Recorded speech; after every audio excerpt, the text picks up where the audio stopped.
তো গাইস, আজকে চলে এসেছি কাঁচকলার কোপ্তা কারি একটা নতুন রেসিপি নিয়ে। প্রথমে সেদ্ধ করা কাঁচকলাটা ঠান্ডা করে নিয়েছি। এইবার এতে দিয়ে দেবো কর্নফ্লাওয়ার, সমস্ত মশলা আর নুন, চিনি।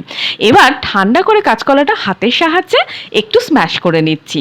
তারপরে তাতে হলুদ, স্বাদ মতো নুন এবং সমস্ত মশলা, যেহেতু আমি এটা আমিষ করছি তাই পেঁয়াজ কুচি দিয়েছি, তোমরা নিরামিষ করলে পেঁয়াজ কুচিটা স্কিপ করো। কর্নফ্লাওয়ার একে একে সমস্ত মশলা দিয়ে, জিরের গুঁড়ো, ধনের গুঁড়ো, লঙ্কার গুঁড়ো দিয়ে এইবার সুন্দরভাবে আর পরিমাণ মতো অল্প একটু চিনি দিয়ে মেখে নিতে হবে হাতের সাহায্যে ভালো করে। খুব ভালো করে যত মাখবে তত কিন্তু মাখাটা ভালো হবে। এবং তারপরে এই যে আঙুলের সাহায্যে আলতো হাতে এরকম গোল গোল করে শেপ দিলাম। তোমরা চাইলে নিজেদের মনের মতো শেপ দিতে পারো। এবার গ্রেভিটার জন্য আমি কুচনো পেঁয়াজ, টমেটো, রসুন, আদা ঘষে নিলাম। এইটার মধ্যে এই যে সুন্দর পেস্ট করে নিলাম। পেস্ট করার পরে কড়াইয়ে তেল দিয়ে গরম করে নিলাম। একে একে কাঁচকলার কোপ্তাগুলো তেলের মধ্যে দিয়ে নিলাম। লাল লাল করে ডিপ ফ্রাই করে নিতে হবে।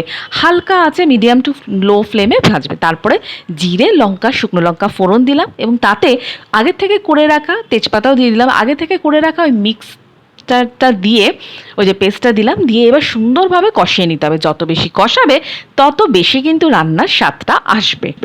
আর আগে থেকে করা মিক্সিতে যে মশলাটা পেস্ট করেছি সেটা দিয়ে দিলাম। তাতে হলুদ, নুন, স্বাদমতো চিনি আর রেগুলার মশলা, হলুদ গুঁড়ো, জিরে গুঁড়ো, ধনে গুঁড়ো, লঙ্কার গুঁড়ো দিয়ে ভালো করে মিক্স করে নিলাম। যে মশলাটা আমার কষানো হয়ে গেছে, এবার ওই মিক্সির কাপটা ধুয়েই আমি ঝোলটা দিয়ে দিলাম। যেমন ঝোল রাখবে সেই মতো জল দেবে। এই যে আমার ঝোল ফুটে গেছে। এবার আগে থেকে ভেজে রাখা কোপ্তাগুলো এর মধ্যে দিয়ে 1 মিনিট ঢেকে রেখেছিলাম।